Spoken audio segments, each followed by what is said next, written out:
Hello friends, divine lights association team के Hindi segment में आप सभी का हार्दिक स्वागत है।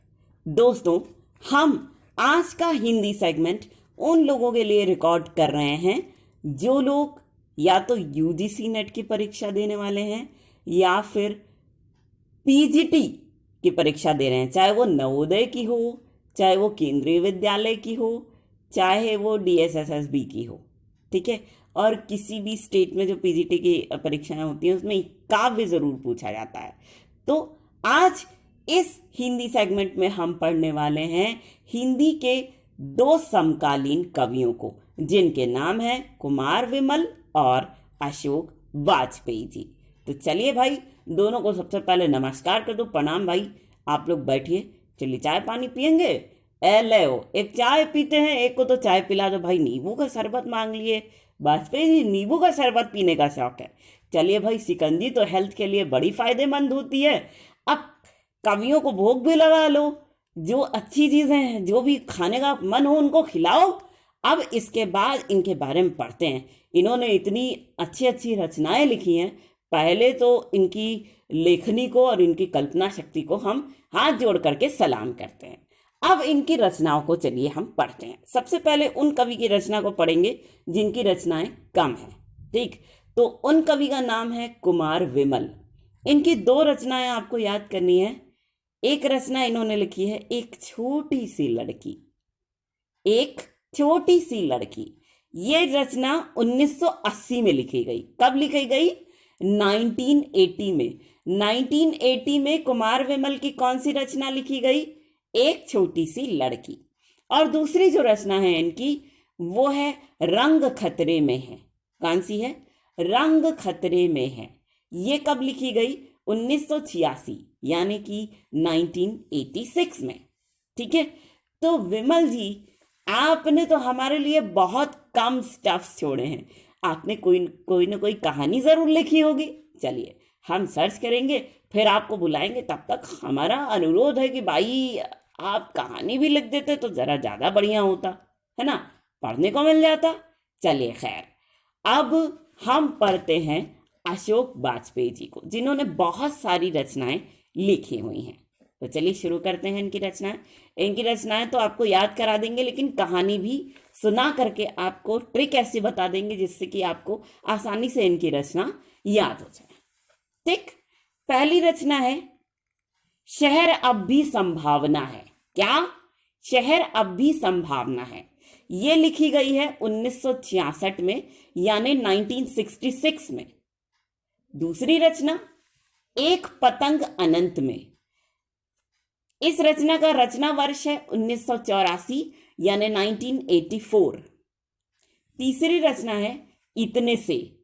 ये लिखी गई 1986 में यानी 1986 में। चौथी रचना तत्पुरुष। तत्पुरुष का समय है 1989 यानी 1989। पांचवी रचना कहीं नहीं वहीं।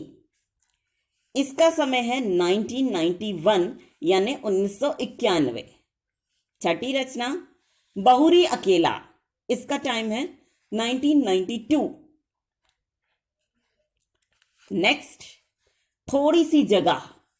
इसका समय है 1994। नेक्स्ट रचना है घास में दुबका आकाश। इसका समय है 1994। नेक्स्ट रचना इनकी है आविन्यव। इसका समय है 1995। नेक्स्ट रचना जो नहीं है। इसका समय है 1996 या 1996। और लास्ट की रचना है अभी कुछ और। इसका समय है 1998 या 1998। ठीक, ये हैं इनकी इतनी सारी रचनाएं। अब चलिए कहानी से इनको याद कर लेते हैं भाई। तो एक बार क्या हुआ कि अशोक वाजपेयी जी जो हैं एक बहुत बड़ा बिजनेस करते थे। ठीक भाई, बाढ़ आई और इतनी जबरदस्त बाढ़ आई कि सारा कुछ डूब गया, बिजनेस भी ठप पड़ गया। ठीक, तो जो अशोक वाजपेयी जी के साथ उनकी बहू रहती थी वो कही ऐसा करिए पापा जी, चलिए हम लोग दूसरे शहर में चलते हैं। 1966 की बात है। तो वाजपेयी जी ने कहा कि ऐसा करो कि अभी हम इस शहर को छोड़ के तो कहीं नहीं जाएंगे, क्योंकि इस शहर में अभी भी संभावना बची हुई है। ठीक, ये 1966 की बात है जब बात आई थी। ठीक, अब इसके बाद सुनिए क्या हुआ। अब एक बार उसी शहर में रख के वाजपेयी जी ने बढ़िया सा बिजनेस जमाया। उसके बाद पता नहीं एक त्योहार था गुजरात में, तो काइट फेस्टिवल के नाम से उसको मनाया जाता है। मकर संक्रांति में भी हम लोग मनाते हैं उसको, पतंग उड़ाते हैं। तो वाजपेयी जी को पता नहीं क्या सूझी कि वो पतंग उड़ाने लगे, और पतंग के बारे में उन्होंने एक भविष्यवाणी भी कर दी कि मैं एक पतंग ऐसी उड़ाऊंगा जिसकी ऊंचाई अनंत है, कोई सीमा नहीं होगी इसकी ऊंचाई की। ठीक है, और ये बात कब की है? ये बात है 1984 की। 1984 को जब काइट फेस्टिवल मना रहे थे वाजपेयी जी, तो उन्होंने ऐसा ही किया था। अच्छा, इसके बाद 1984 से लगातार वो पतंग उड़ती रही, लेकिन उतना ऊंचा नहीं जा सकी वो जितना कि एक्सपेक्टेड था। तो जो उसकी बहू थी, वो अपने लड़के के साथ देखती है उसको, तो कहती है अरे इतने से ही ऊंची गई पतंग। ये 1986 की बात है। सोचिए 1984 में ये पतंग उड़ा रहे थे, और 1986 में जितनी उड़ी वो बहुत कम थी उसकी ऊंचाई। जितना जाना चाहिए था उतने साल में, उतना गई ही नहीं। ठीक, अब क्या हुआ, वाजपेयी जी को कहा, बड़ी शर्म आई कि मेरी भविष्यवाणी बड़ी बेकार चली गई, अब क्या करें क्या करें। चलो, अब वाजपेयी जी ने कहा कि चलो हम लोगों को हिंदी ग्रामर सिखाते हैं। ठीक है, अब हिंदी ग्रामर सिखाने लगे बच्चों को। तो क्या हुआ, सालों बीत गए, 3 साल बीते, तो 1989 की बात है। वाजपेयी जी ने बच्चों से पूछा कि हमने जो जो पाठ पढ़ाया था तुमको हिंदी ग्रामर में, हिंदी व्याकरण में, उनमें से सबसे बढ़िया तुमको कौन सा पाठ समझ में आया? तो एक बच्चा खड़े होकर के बोलता है, वाजपेयी साहब हम बताएं कौन सा पाठ समझ में आया? तो उन्होंने बोला हाँ बताओ।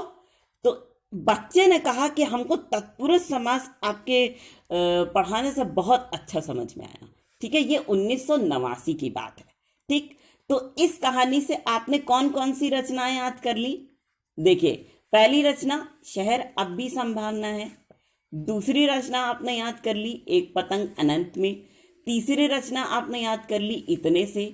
चौथी रचना आपने याद कर ली तत्पुरुष। ठीक है, सन भी याद कर लिया लगे हाथों। अब समास की बात आ गई। चलो, एक बार क्या हुआ, ये बात 1991 की है। बच्चे कंचा खेल रहे थे, अब वाजपेयी जी कहीं बैठे पढ़ रहे थे। एक बार क्या हुआ कि कंचा खेलते खेलते कहीं गिर गया। बच्चों को वो कंचा मिल ही नहीं रहा था। बच्चे सोचे कि अब कहें क्या। जो अशोक वाजपेयी जी से उन्होंने पूछा, बाबा जी बताइए, कंचा खेल रहे थे हमारा, कहीं गिर गया, हम कहाँ ढूंढने जाएं? तो जो अशोक वाजपेयी जी थे वो कह, नहीं नहीं बेटा, कहीं नहीं गिरा है, वो वहीं है, कहीं नहीं, वहीं है वो। तो बच्चे ने कहा अच्छा। तो सही में बच्चों ने जब देखा तो वो कंचा वहीं था। ये बात है 1991 की। अब चलिए, 1991 में तो कंचा खेल रहे थे बच्चे। एक बार सारे अशोक वाजपेयी ने सोचा कि सब परिवार चलो पिकनिक चलते हैं। अब पिकनिक चलने के लिए बेटे बहू के साथ वो तैयार हो गए, बच्चा भी था उनका, है ना। 1992 की बात है ये। तो बढ़िया इन लोग पिकनिक मनाने गए।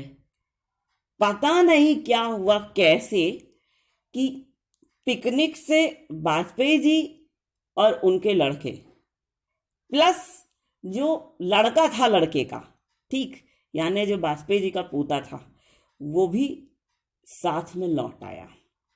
ठीक, लेकिन जो वाजपेयी जी की बहू जी थी वो अकेली रह गई।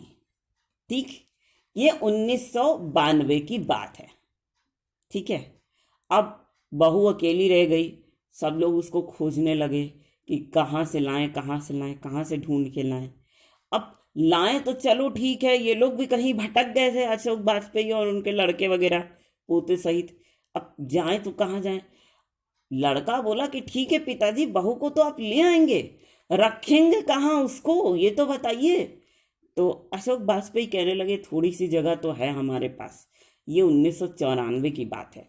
सोचो, पिकनिक में वो अकेले रह गई, लेकिन उसको ढूंढते ढूंढते 2 साल लग गए इन लोगों को, है ना। अब क्या हुआ, चलो मिल भी गई बहू, थोड़ी सी जगह में पूरा परिवार रहने लगा। अब सोने के लिए इतनी जगह नहीं होती थी कि सब सो जाएं। अब ठंड लग रही थी बच्चे को, वो करता भी क्या। ये भी 1994 की बात है। तो वो क्या किया, ठंड से अपने आप को बचाने के लिए आकाश में घास में दुबक करके सो गया। वो जो लड़का था उसका नाम था आकाश। वो क्या किया, ठंड से बचने के लिए घास में दुबक करके सो गया। ठीक, ये 1994 की बात है। अब वाजपेयी जी बड़े बूढ़े हो चुके थे और उनको चूंकि पत्नी तो थी नहीं, अब उनको अकेला लगने लगा था। क्या करें भाई, तो वो क्या करते थे, अपना मनोरंजन करना होता था। 1995 से उनको बहुत बेकार लगता था, उनको जीने की इच्छा ही नहीं होती थी। तो वो वीणा बजा के अपना मनोरंजन करते थे। ठीक, तो वीणा से क्या आप याद कर सकते हैं, आवीण्य।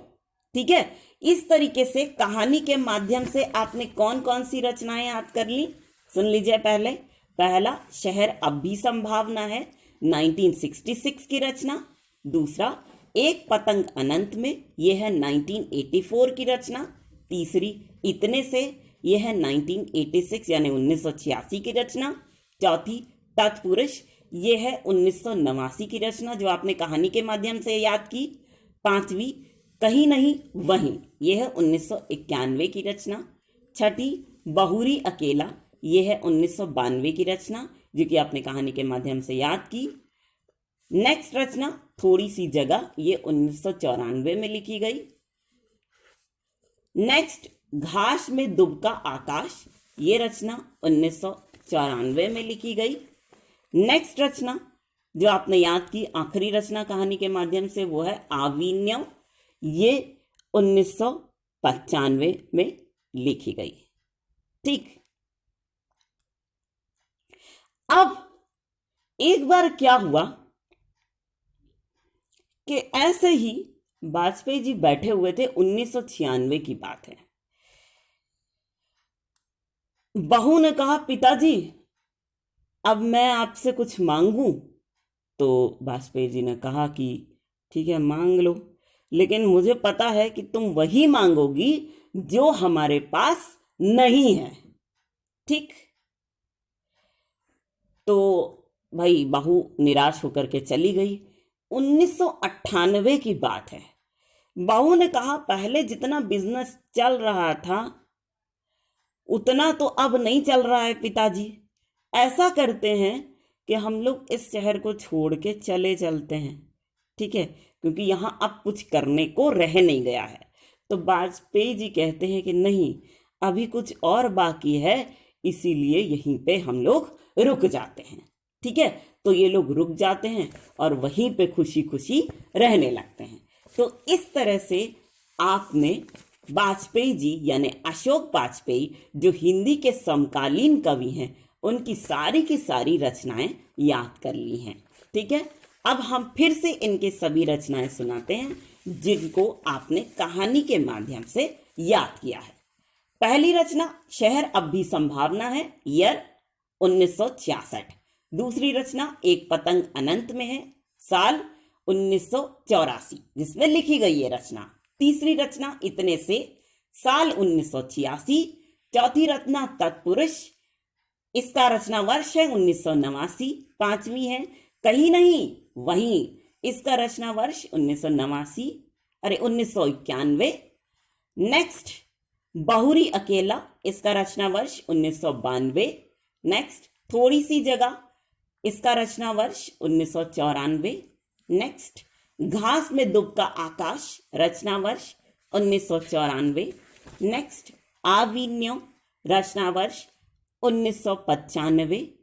नेक्स्ट, जो नहीं है, रचना वर्ष 1996। और लास्ट, अभी कुछ और, रचना वर्ष 1998। तो दोस्तों, यह सेगमेंट हमारा यहीं पर होता है खत्म। लेकिन फ्रेंड्स, हम आपसे एक रिक्वेस्ट ये करेंगे कि आप सभी लोग इस सेगमेंट को दिल खोल करके एंजॉय कीजिए और साथ ही इसे उन लोगों तक जरूर से जरूर पहुंचाने की पूरी कोशिश कीजिएगा, my most dearest of the dearest friends, जो लोग इंटरनेट फैसिलिटी का लाभ नहीं उठा पा रहे हैं। और अगर इस ट्रिक से आपको रचनाएं याद नहीं हुई हूं, कोई दूसरी ट्रिक आपको चाहिए, तो भी आप हमें जरूर बताइएगा, ठीक है। तो चलिए, इसी बात के साथ और इसी पॉइंट के साथ हम ये सेगमेंट यहीं पर समाप्त करते हैं। और आप सभी को एक बार फिर हम कहना चाहेंगे दिल से, पूरी डिवाइन लाइट्स एसोसिएशन टीम का एक बार फिर प्यार भरा नमस्कार।